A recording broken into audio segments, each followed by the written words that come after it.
tradition, or style. I'm not interested in flashy acrobatics, winning tournaments, or what looks cool.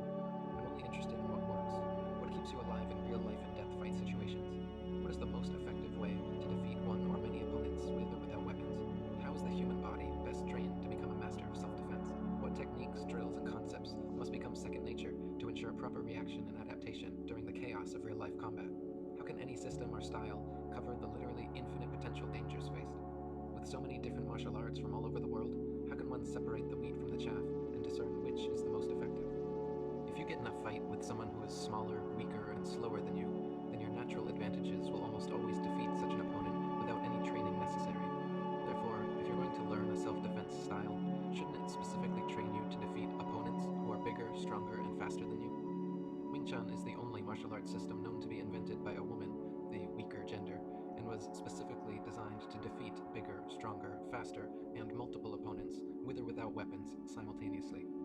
Most traditional martial arts, like taekwondo, karate, capoeira, or others, are overly flashy and acrobatic, slaving to outdated and unusable forms, constantly drilling impractical techniques that are not effective on the street. The current trend of UFC, Ultimate Fighting Championship, MMA, mixed martial arts, and grappling styles like jiu-jitsu, judo, and wrestling has many people convinced that the pinnacle of effective self-defense is one or a combination of these hard-form, one-on-one fighting styles. While these styles are indeed formidable and have proven themselves in the ring, consider, in real life, when faced with the necessity to fight, as well as traditional martial arts tournaments, the fighting itself, and thus the bulk of your training, is geared towards one-on-one confrontations of 2 or 3 minute rounds. In real life, however, the average fight lasts a mere 9 seconds, and often includes multiple attackers. Thus, the dominance and perceived effectiveness of hard-form, grappling, UFC, MMA, etc. is only valid in one-on-one fights when you can afford to spend minutes rolling around on the ground with your opponent trying to get a limb lock or stranglehold. In a real fight with multiple attackers, while you're busy rolling around wrestling one guy on the ground, his buddies are all standing straight kicking the snot out of you, fighters with comparable skills and attributes. This means that these fighters are always training to defeat their mirror image. In real-life scenarios, however, your opponents will often be bigger, stronger, and faster than you, and only the soft-form martial arts are specifically designed to combat this. Wing Chun is a combination hard and soft style which employs simultaneous attack and defense, yields to all incoming pressure, and diverts it away from your center line while simultaneously attacking the opponent's center line.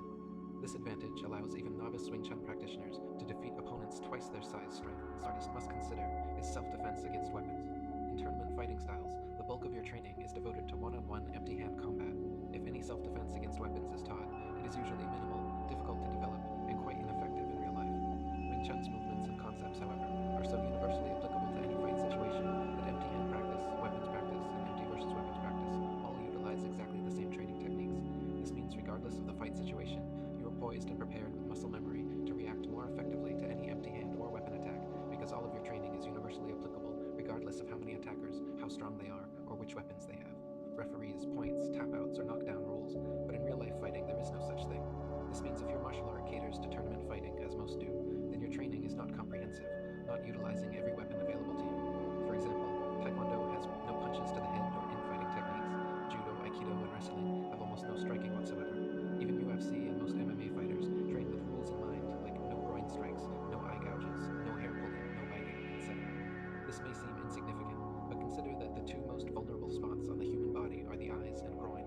This means that most tournament fighters are merely training for unrealistic sparring situations in which they cannot even attack their opponent's two most vulnerable targets.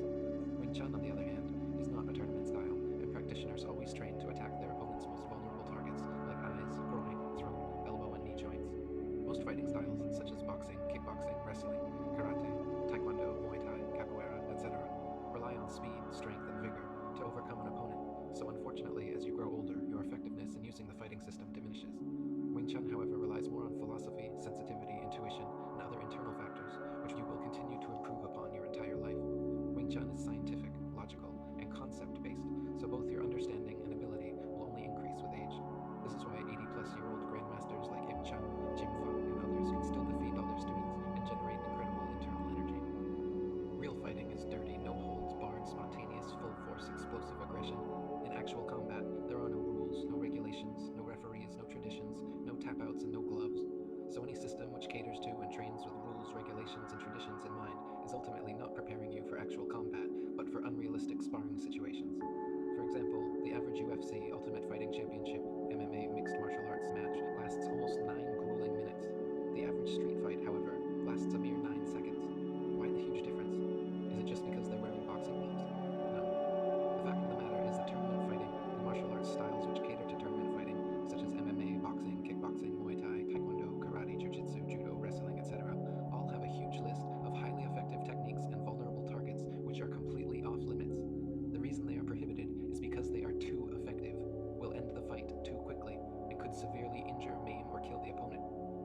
interest of clean competitions and good sportsmanship, it makes sense that certain targets and techniques be prohibited from tournament fights.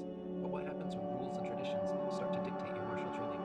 Instead of always practicing the most effective techniques on the softest targets, you actually train less effective techniques on harder targets. How can repeatedly drilling less than optimum techniques at less than optimum targets make you an optimum fighter? As the saying goes, practice doesn't make perfect, only perfect practice makes perfect. In Western boxing, for instance, the extreme limitations are clear for everyone to see. You wear huge padded gloves, and almost every fighting technique imaginable is prohibited except punches to the torso and head.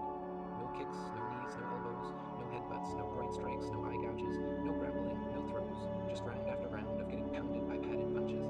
Boxing is a perfect example of a fighting style with so many rules that its practical self-defense applications are very limited. It is clearly a sport and not a science of self-defense. Boxing's punches are undoubtedly second to none, but there is much more to effective self-defense than good punching. How does Western boxing prepare you to defeat an opponent carrying a knife? How does boxing deal with kicks, takedowns, and grappling? How does boxing handle multiple attackers? The answers are all the same. It doesn't, because it's against the rules and not part of the game. In the game or sport of Taekwondo, all punches to the head, kicks to the legs, and grabbing techniques are prohibited, so the result is a style full of fast-paced, flashy, spinning, jumping head kicks. These are definitely fun to watch and work during point sparring competitions, but in real-life combat, almost the entire repertoire of Taekwondo's techniques are pitifully ineffective and leave you off balance and vulnerable. Being a second-degree black belt and former Taekwondo instructor myself, I can say from experience that Taekwondo's kicks are second to none, but there is much more to effective self-defense than good kicking. Muay Thai, kickboxing, and MMA are much more dynamic and street effective than boxing or Taekwondo, making use of knees, elbows, leg kicks, clinches, throws, and takedowns. But once again, there are no groin or throat strikes allowed, no eye gouges, no knee stomp kicks, no defense against weapons, and no defense against multiple attackers. These few limitations may seem insignificant, but keep in mind that most street fights involve either a weapon or multiple attackers, and the three most vulnerable targets on the human body are the eyes, groin, and throat. This means that Muay Thai, kickboxing, and MMA are not training or utilizing the most effective targets or techniques when it comes to real life or death combat. These styles also use a lot of low roundhouse kicks to the opponent's legs with the intention of wearing them down over time, which sounds good and works wonders during tournament bouts, but the average street fight lasts only 9 seconds and involves multiple attackers, so in actual combat, there's no time to strategize several kicks for wearing down your opponent's legs. You need more quick, direct, and devastating attacks to vulnerable targets. Wing Chun's two main kicks, the inside stomp kick to the knee and front snap kick to the groin, are so brutally effective that they are banned in all sports fighting and martial arts tournaments. The inside stomp kick, smashing down at 45 degrees onto the kneecap, reliably and easily takes down and or breaks the leg of even the very strongest opponents. And of course, one good swift kick to the groin beats a whole barrage of Muay Thai leg kicks any day. So whether it's kickboxing, Muay Thai, Taekwondo, Karate, or MMA, two of the most devastating kicks are prohibited and so rarely, if ever, trained. Brazilian Jiu-Jitsu, Judo, wrestling, and other grappling styles have little or no striking whatsoever, which is obviously a severe limitation. No punches, no kicks, no knees, no elbows, no eye gouges, no hair pulling, and no biting, yet these styles spend almost all their training time on the ground. How realistic is a ground fight without any striking, eye gouges, hair pulling, or biting? Even MMA, which allows ground striking, still prohibits attacks to the neck and spine, eye gouges, groin strikes, hair pulling, and biting. This is the only reason UFC, MMA, and BJJ fighters spend so long rolling around on the mat together, vying for position. If they were allowed to elbow necks, stomp spines, gouge eyes, strike groins, pull hair, and especially bite, the majority of their well-developed ground games would be useless. Spending minutes jockeying for a side mount or trying to pull off an armbar is highly ineffective if your opponent is wildly biting you, gouging at your eyes, attacking your groin, and pulling your hair. The whole idea of martial artists needing a complex ground game as seen in UFC, MMA, and BJJ is erroneous anyway, because when real fights go to the ground, there's no springy, soft canvas cushion to roll around on. In the street, it's concrete, and the odds are whoever makes the first takedown wins. These styles spend almost all their training time on the ground, working on the philosophy that 95% of fights go to the ground.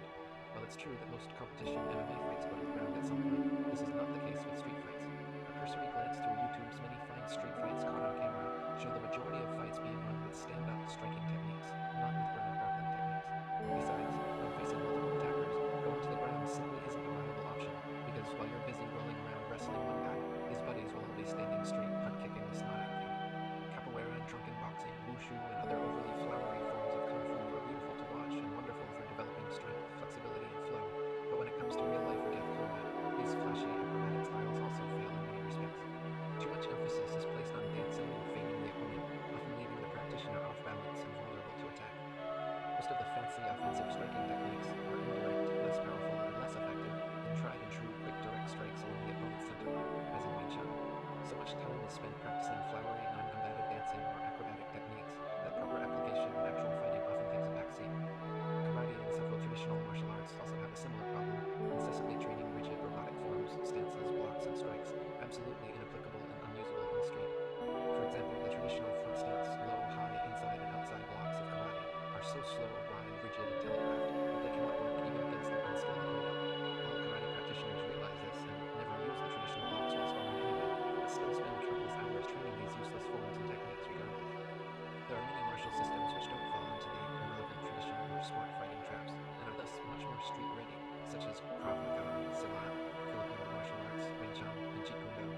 These styles tend to be much more formidable and effective due to the fact that they are always training with actual combat in mind and not slaving to sports rules or ancient irrelevant traditions. To my sensibilities, however, Wing Chun stands out and maintains a distinctive edge over the rest with ironclad concepts and unique techniques such as simultaneous attack and defense, immovable elbows, three triangles, center line theory, sticky hands and legs, and chain punching.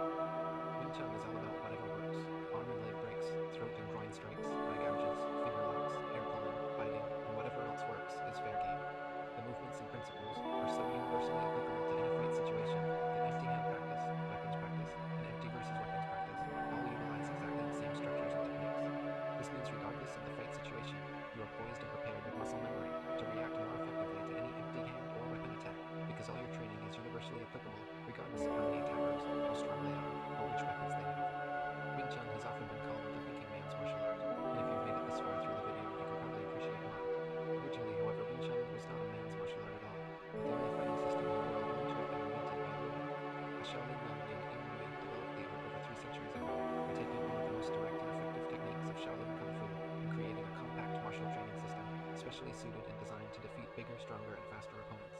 Ying and her female student Yim Wing Chun used this new style against several men in challenge fights. Both became legendary figures in Kung Fu history, neither of them ever losing a fight. So how does a man benefit from training a woman's martial art? Think about this. If you get in a fight with someone who is smaller, slower, and weaker than you, then your natural advantages will almost always defeat such an opponent without any training necessary. Therefore, if you are going to learn a self-defense style, shouldn't it specifically train you to defeat opponents who are bigger, stronger, and faster than you? Since women on average tend to be smaller, slower, and weaker, Wing Chun seeks to compensate for these natural disadvantages by relying on body mechanics and touch sensitivity instead of speed and brute force to overcome an opponent. Having trained this fighting system daily for 15 years now, I can personally attest to its efficacy and intricacies. It is ostensibly a simple martial art with a swift learning curve, but contains incredible depth and complexity, enough to spend a lifetime perfecting. Always potential for refining and developing to new levels of proficiency. I have researched and trained various martial arts for most of my life, all with their unique pros and cons, advantages and disadvantages, and I respect the traditions and practitioners of all martial disciplines. But for me, Wing Chun, based on its intelligent scientific principles and sheer brutal effectiveness, stands head and shoulders above the rest. There are thousands of known and practiced martial arts from every country in the world, and though all martial systems are based on human combat, different styles have different focuses and blind spots, strengths and weaknesses. Some martial styles are based around ancient esoteric forms and traditions, others are more geared towards sports competitions, and some are designed to maim, disable, and kill people as efficiently and effectively as possible. Wing Chun is among the latter. Being a peaceful warrior and vegetarian myself, I aim to never injure or kill any living creature, but if necessary in self-defense or in the defense of innocence, if violence is being committed against me or a loved one, I will use every weapon available to me to incapacitate that aggressor. Wing Chun is such a versatile and superior system, however, that even against deadly aggression, a skilled Wing Chun practitioner can diffuse and redirect an opponent's energy indefinitely without ever having to actually physically harm them. Tai Chi and Aikido masters also train and develop this ability to completely dominate and control an adversary without ever having to hurt them. Only such soft-style martial arts can develop this ability, because only the soft styles train with the principle of no force against force. Muay Thai, boxing, kickboxing, karate, taekwondo, and wrestling, for example, are all hard styles which train brute force against force, conditioning arms and legs for repeated bone-on-bone hits. If you're a strong young man with solid bones and big muscles, preparing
strike. This gives us the surprise factor and results in double the damage, because the opponent's forward energy is met head-on with our straightforward attack. There is an axiom in physics that states no two objects can occupy the same space at the same time. Keeping this in mind, Wing Chun practitioners always aim to occupy the center line with their punches and kicks, yielding to and redirecting all obstacles in the way, but constantly replacing our limbs back across the center. Once we control the center, by bridging a bent arm or leg, we use sticky hands or sticky leg sensitivity to feel and exploit the opponent's under and over commitments. They try to receive incredible amounts of forward energy without having to back up. When parrying and attacking, we constantly use the power of 45 and 60-degree angles to deflect, redirect, and cut through our opponent's defenses. The Wing Chun knee stomp kick 45 degrees downward, just above the knee joint, is absolutely the easiest and most effective leg-breaking technique in existence. With massive forces directed at our center lines, like with a side kick, team kick, or a running tackle, we triangle sidestep and advance at 45 or 60 degrees, allowing us to overtake their position using not brute strength or muscle, but just the power of angles. If a strong punch comes along our center line, we pivot 45 degrees and throw our own center line punch, which cuts through theirs, allowing us to block and strike simultaneously. When Wing Chun practitioners kick, we don't chamber our legs first and then extend out straight at 90-degree angles like most Taekwondo, Muay Thai, or kickboxing kicks, because as Newton's axiom warns us, for every force or action, there is an equal and opposite force or reaction. If a smaller, weaker person performs a Muay Thai teep kick to the trunk of a bigger, stronger adversary, when that kick connects, instead of pushing back the adversary, that direct force will come straight back, and the power of your own kick will launch you straight backwards. If instead, front and side kicks are performed Wing Chun style, with no chamber, foot rising straight from ground to target at a 45-degree angle, the equal and opposite force is absorbed and earthed completely by our back legs. The immovable elbow principle of Wing Chun comes from the observation that our arms are at their most stable when held straight ahead about a fist distance away from our abdomen, elbows bent at 135 degrees. Bent at any more of an angle, strength is quickly diminished, we become unbalanced and vulnerable to being pulled. Bent at any less of an angle, strength is diminished and we become vulnerable to being pushed or taken down. By maintaining this bent arm ready stance, hitting and replacing chain punches at 135 degrees along the center line, we maximize balance, speed, power, and control. There are many more examples and reasons why Wing Chun is truly the science of self-defense, but suffice to say, by taking into account aspects of physics, kinesthesiology, geometry, and anatomy, Wing Chun is less like a martial art and more like martial science. The art part is in the application, the drilling and training, making the science subconscious and second nature, embedding the muscle memory, learning to channel the opponent's energy, and successfully expressing yours.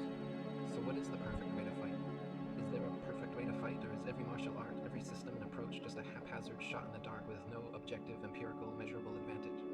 The answer is that there is absolutely a perfect way to fight and win every opponent, but the difficulty and beauty is that perfect way is not something set in stone, but a fluid interplay between each fighter's strengths and weaknesses.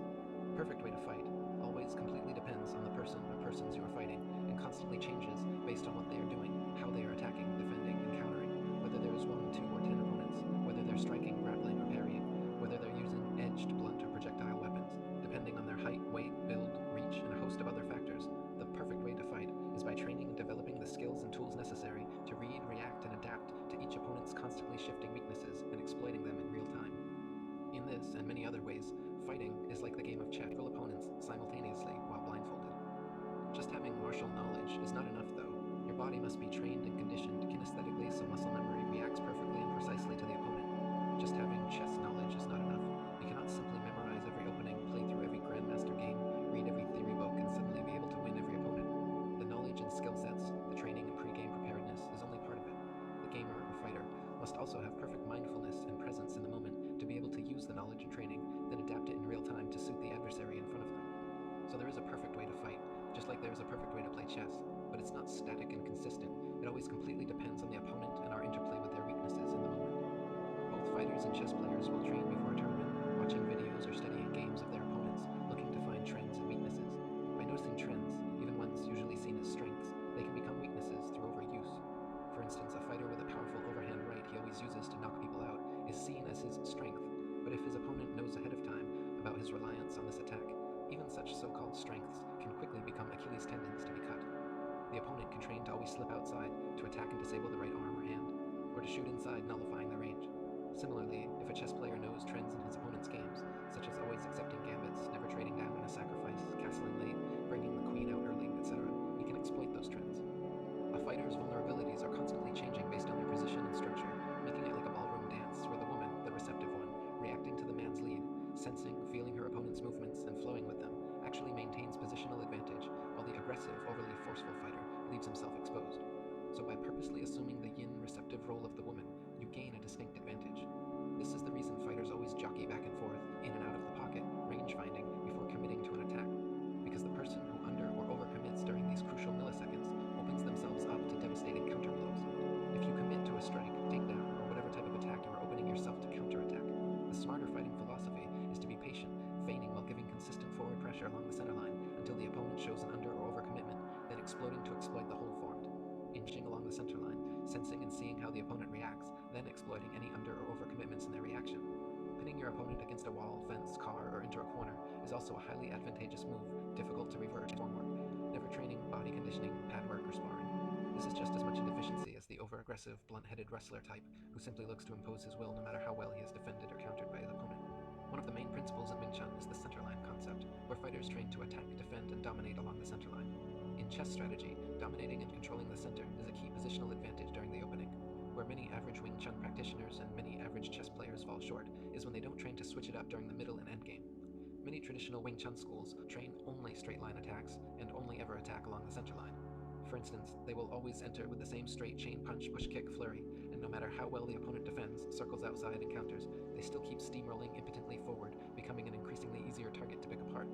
In chess, the opponent's king begins in the center, but as the game progresses, due to castling or other moves, the king will often be situated at either end and not in the center. Once your opponent castles, it becomes obvious whether a king side, queen side, or central attack will best suit the game, and the adept player must adapt in real time. Similarly, an adept Wing Chun practitioner must always bridge, make contact with the opponent along the center line, but then, depending on what they do next when bridged, other curved or non-center line attacks may become much better suited than the straight center line approach. In the entry into the pocket during a fight, just like in entry during the opening of a chess game, it has been proven that dominating and controlling the center line is key. You will never see a chess grandmaster doing a rook's pawn opening, and you will never see a Wing Chun grandmaster doing a curved or non-center line entry. To do a rook's pawn opening, or to enter the pocket with a curved attack, is to offer up the crucial advantage of direct center line control to your opponent for free. If you're playing or fighting an amateur, you may recover from such a blunder, but against a formidable opponent, you will not, and find that giving away the center line is a consistently losing strategy. In chess, this has been proven beyond any reasonable doubt, though in martial philosophy, the crucial importance of center line control and straight attack entries has not yet gained popular approval or understanding outside of Wing Chun. The basic idea of straight line entries and center line control is that the most efficient path between 2 points is a straight line. If you throw a right jab while your opponent throws a right hook, your jab will land first. The blow surprises and decreases the power of your opponent's strike, and the position of your jab effectively blocks the incoming hook. In the case of a kick, imagine a curved Muay Thai roundhouse kick or a Taekwondo spinning kick versus a straight Wing Chun stomp kick, snap kick, or side kick. Like the hook punch, the roundhouse, or any spinning circular attack is telegraphed, slower to arrive at the target, and completely exposes the person attacking by opening their guard wide. Curved attacks are also ineffective until they arrive at full extension to their target, whereas straight attacks are effective even before full extension. For example, if you simply step forward when the opponent initiates a spinning heel kick, you completely neutralize the technique because his dangerous heel extends well behind you. If instead you step straight forward into a straight Wing Chun stop kick to the stomach, the kick will still land, maybe at the shin, the knee, the groin, or the stomach, depending on how close the opponent is when you make contact. But no matter where contact is made, damage will still be done, and their forward movement will be thwarted. Straight kicks are simply less risky, more direct, efficient, and devastating. Therefore, as a general rule, fast, straight attack entries are far superior to curved, circular, or angular attacks.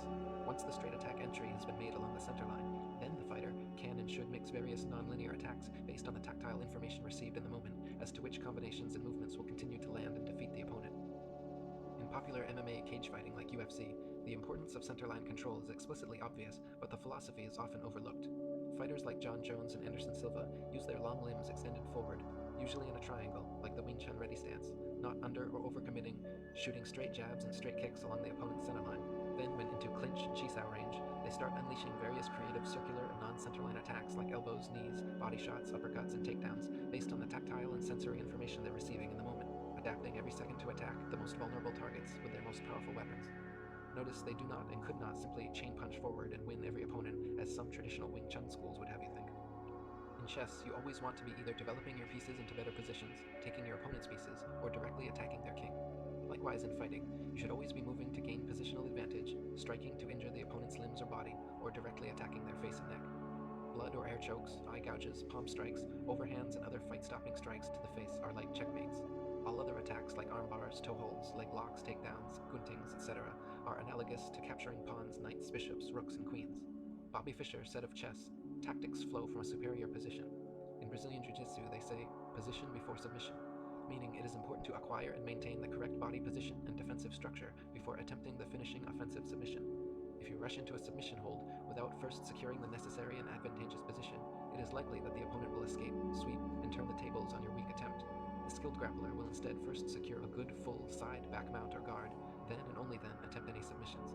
Likewise, in chess, the average player might bring their queen out early and try any number of 1 or 2 piece fast mates, but these will never work against a seasoned player and will only leave you with inferior positioning going into the mid-game, establishing a jab and straight kicks in and out of the pocket, mixing fully extended power shots with lackadaisical or abrupt, stinted shots, like a gambit, helps to gain control of the center, lures the opponent into a false sense of security, and if they accept the sacrifice, i.e. block the feign or not block actual strikes because of good feigning, it puts them in a much more precarious position. Another example of a fighting gambit is the Wing Chun Chum Kyu, bridge seeking. Wing Chun hands, like Man Sao, asking hands, extend out along the center line in a tentative manner, like an insect's antennae, looking to bridge with the opponent's limbs so our sticky hand sensitivity can then manipulate their structure by maintaining perpetual flowing contact and defense. The asking hand antenna are offered up like pawn gambits to lure the opponent into playing into our web of sticky hands training. Another key tactic in chess is using pieces in combination to attack. Trying to checkmate your opponent using a single piece, even your strongest piece, the queen, is futile. She cannot capture the opponent's king by herself and must be aided by at least one other piece from your army or theirs to prevent his escape. Similarly, in fighting, one-trick ponies or one-hit wonders are easily defeated. Fighters who fail to attack in combination or rely solely on one preferred technique become transparent and impotent. Wing Chun Kung Fu boasts having the fastest combination punches in the world, known as the chain punch, with many practitioners clocked at an amazing 10 punches per second. One standard Wing Chun attack combines the repeated 1-2-1-2 chain punch with a forward thrusting stomp or snap kick 3-4-3-4 to the opponent's knees and groin, so at any moment you have 3 weapons, 2 arms and a leg, attacking the vulnerable face, groin, and knees in a rapid-fire combination. And since they are all straight centerline attacks, your 3 offensive weapons all double as defensive barriers, effectively blocking many standard counter-strikes in the process. Wing Chun also has a concept called the 3 gates, which is very similar to chess. The idea is that your head and neck is the king, and your arms extended forward in the Wing Chun triangle ready stance comprises the 3 gates of your castle. The first gate is the hinge of your wrists, the second gate the hinge of your elbows, and the third gate is your back wusao guard hand resting in your chin. The first wrist gate is purposely left wide open to bait the opponent like a Trojan horse. When they pressure in, our hyunsao, circling hand, allows them through, then fuksao, controlling hand, quickly closes and locks the gate shut behind, keeping them stuck to our well-developed sticky hands. The second gate is solid and always remains shut, known as the Wing Chun immovable elbow. The second gate's strongest position is a fist and a half distance from the torso. When pressure is placed upon the second gate, we will sooner give up footwork position than allow the immovable elbow gate to collapse. If the opponent manages to get behind or outside our elbow, the third gate, guard hand, must quickly perform lapsao, or pulling hand, bringing the opponent back out to the first gate. In chess, the first gate, often offered as gambits or sacrifices in order to gain position, are the pawns. The second gate, used to pressure in, are the knights, bishops, and rooks. The third gate, just before reaching the king, is the queen. And both in Wing Chun and chess, if you bring the queen, wusao hand, forward too quickly, it can spell disaster. For example, in the popular Wing Chun Bongsao Lapsao drill, students are taught to always defend only with the lead arm, leaving the wusao guard hand back by the chin, bringing it forward only if and when the second gate has been passed. In chess strategy, students are taught always to develop the minor pieces onto strong outposts before bringing the queen forward. If the queen comes out too early, she can be chased around the board, giving the opponent positional advantage, and ultimately could be cornered and captured.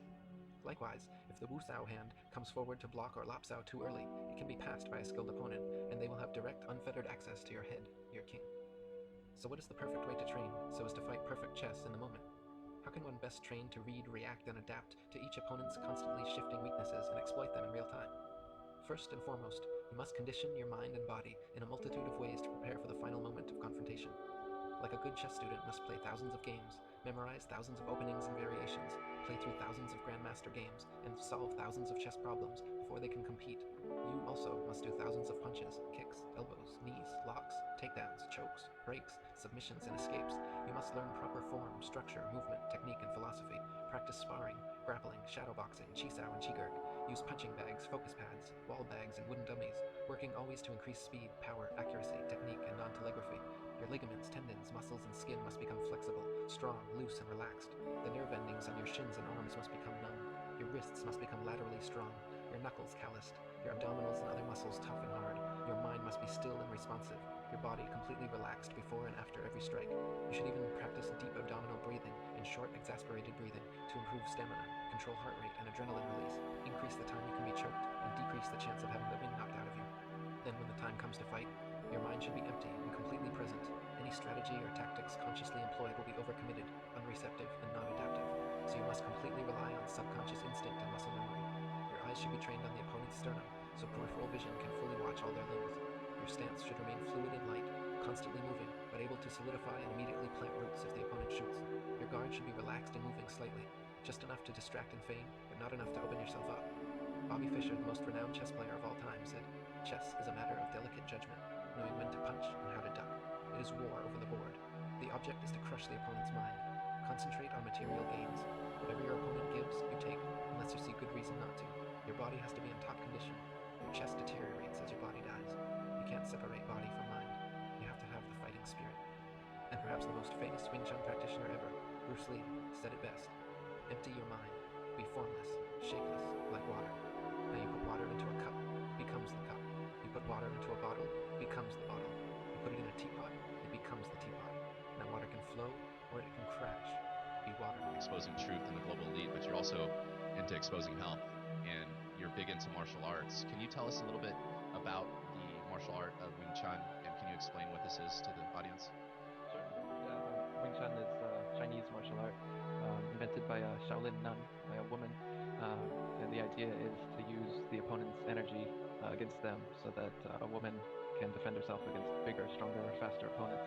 And to develop the ability to use someone's energy against them, you have to develop a level of sensitivity to pressure and what to do with the pressure to a super high degree. So the second a takedown comes, or the second a punch or a kick or whatever comes at you, we learn to bridge it. They call bridging is when you touch one of your limbs to the opponent's attacking limb, and then from there you direct it off your center line, your most vulnerable targets, your eyes, nose, chin, solar plexus, groin, everything right along the center line. And so it's important for you, as well as your center of balance is right along your center line, so it's important for any pressure that comes in, whatever it be, whether it's punch, kick, takedown, etc., for you to meet it and then direct it off of your center line, so that you won't be pulled off balance or be struck in a vulnerable area. So we use a drill called sticky hands, chi sao, to improve this sensitivity, and it becomes like so what sticky hands is they call it sticky hands because once you make the bridge, once somebody's thrown the first punch or whatever it is, you bridge it by meeting it with your limb, and then you yield to their force. So if they overcommit to their hooking punch or whatever, you meet it, and then you allow it to continue through, and you pull their arm and continue them, and force them to completely overcommit to their motion and throw them off balance. And so when you start practicing this, two Wing Chun practitioners quickly learn not to over or under commit to any motion, because any overcommitment is quickly exploited and results in a takedown or death. We learn to get to the neck, get to the eyes, get to the most vulnerable targets as quick as we can, so that a slight lapse in judgment is enough to overtake the opponent. So sticky hand sensitivity, basically I call it a two-person martial meditation in which the first person who thinks loses. If you're thinking about what attack you're going to do next, you're going to have holes that the non-thinking opponent is going to be able to attack. So any good martial artist is going to tell you when they're fighting, when they're sparring, are they actively planning and strategizing while they're there? Not the good ones. Nobody is jumping around thinking, okay, now I'm going to hook, okay, now I'm going to do a front kick, now I'm going to do that. If that's how you're fighting, then you're going to be split seconds behind the person who relies only on muscle memory and intuition instead of active, conscious strategizing. And by practicing with sticky hands, it shuts off your conscious strategizing mind, because every time you do, you get hit. You have to stay in a state of just open awareness, receptive, physically receptive. So like I said, the second the other person tries to punch you, elbow you, tries to pressure in on you whatsoever, you feel it, you allow it, but then you pull it more so in that direction, or push it, or whatever it is, whatever the case would be, depending on what they're doing. But you exploit it the second it happens. So you're like, it was created by a female, so you're like the female in a dance where you let the guy lead and you just follow. And as a self-defense tactic, it's perfect, because if you're a true martial artist, a true peaceful warrior, you're not going to be attacking anyone anyway. It's going to be used for pure self-defense. And so you learn exactly how to defend against any sort of pressure, be it from a takedown attack, even with weapons, be it a knife or gun, or just your typical punches and kicks and everything. Yeah, no, I've noticed that with the training and watching you do that with other people, whether that be students you're training or other experts in Wing Chun. It seems like in any given session when you're practicing this, you're literally doing, it seems like within 5 minutes, 500 or 1,000 different kind of arm touches. So I Yep. assume that you do this day in and day out over time. It becomes intuition and second nature. Exactly. And that's where you want to get in any martial art, correct? Totally. That sticky hand sensitivity where you're just the slightest movement, you can exploit it. So you're just feeling for the person to overcommit or undercommit to something so that you can move in or pull them back. And eventually you get to a point where you don't even have to have a bridge anymore. You don't have to make contact, and you can already respond based on what they're starting to do. So as everyone's got their fighting stance and their footwork, and you've got those moments when you're in and out of the pocket before you've made contact, eventually a high-level Chisao or Wing Chun practitioner is able to use that kind of sensitivity at a distance so that when the first attack comes in, you're already manipulating it before you've even made contact. You're already moving your arms in such a way to make your next attack in their soon-to-be open hole before the hole is even opened, if that makes sense. No, it does make sense. And this, when you talk like that, it reminds me of one of the best martial artists of all time, which would be Bruce Lee. Was he also a Wing Chun practitioner? Yeah, the first martial art he practiced for 6 years as a child under Yip Man was Wing Chun. People might have seen that movie called Ip Man. It's a great movie, and the fighting in it is very true to the Wing Chun style. Highly recommend anybody watching that. IPMAN. That was Bruce Lee's Wing Chun teacher, actually. And Bruce Lee's martial art that he created, Jeet Kune Do, he even said that Jeet Kune Do was 50% Wing Chun and 50% everything else.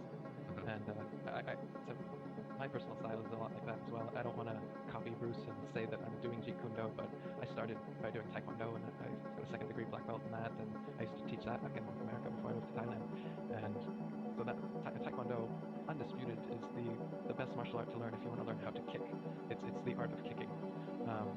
For instance, Brazilian Jiu-Jitsu is pretty much the undisputed martial art of how to learn to grapple on the ground.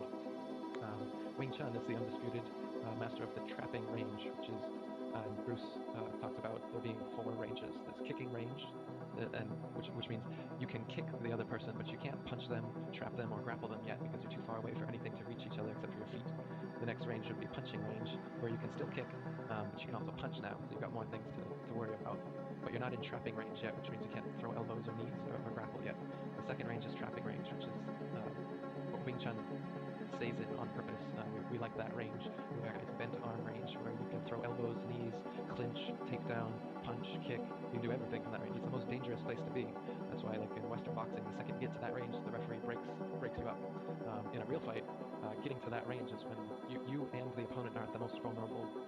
And so when you train sticky hands, you become pretty much, you create an impenetrable wall around yourself, so that most vulnerable area becomes not so vulnerable to you, and you're going to dominate as long as you can keep the fight in that range. And so that's what Wing Chun people try to do, just like a wrestler or BJJ guy tries to go to the first range, range 1. They want to keep it there, and as long as they can keep it in that range, they have the advantage. And back when I did Taekwondo, I'm always trying to keep people at kicking range only, because that's all we ever practice. And as long as it's at kicking range, I have the advantage. But now, since I've trained all of the above, it's my fighting style is more like Jeet Kune Do or MMA or whatever. In that, if I'm at kicking range, I'm using Taekwondo techniques. If I'm at punching or trapping range, I'm using Wing Chun, and if I'm at grappling range, I'm using Jiu-Jitsu, and I'm gonna flow in and out of them based on the opponent's attack, not based on what I want to do. A fight, there's infinite possibility of what might happen in a fight. You have to be prepared to deal with whatever's going to happen. You never know if he's going to pick up a bottle, if he's going to do a running jump kick, takedown. You never know what's going to happen. And if you're planning and always strategizing, okay, I'm going to do this, and I'm going to take down, and then I'm going to do this, you're going to fall out of the moment, out of the infinite possibility of the moment, and you're going to fall into trying to make it the way you want it to be. And that might happen if you are a better fighter or you're stronger or faster. You could make that happen. But this Wing Chun was invented by a woman, and I think the philosophy of this, if you're going to learn a martial art, it should work against bigger, stronger, faster people. And if you're already bigger, stronger, faster than the person you're fighting, you don't need a martial art to overcome them. You're going to win anyway.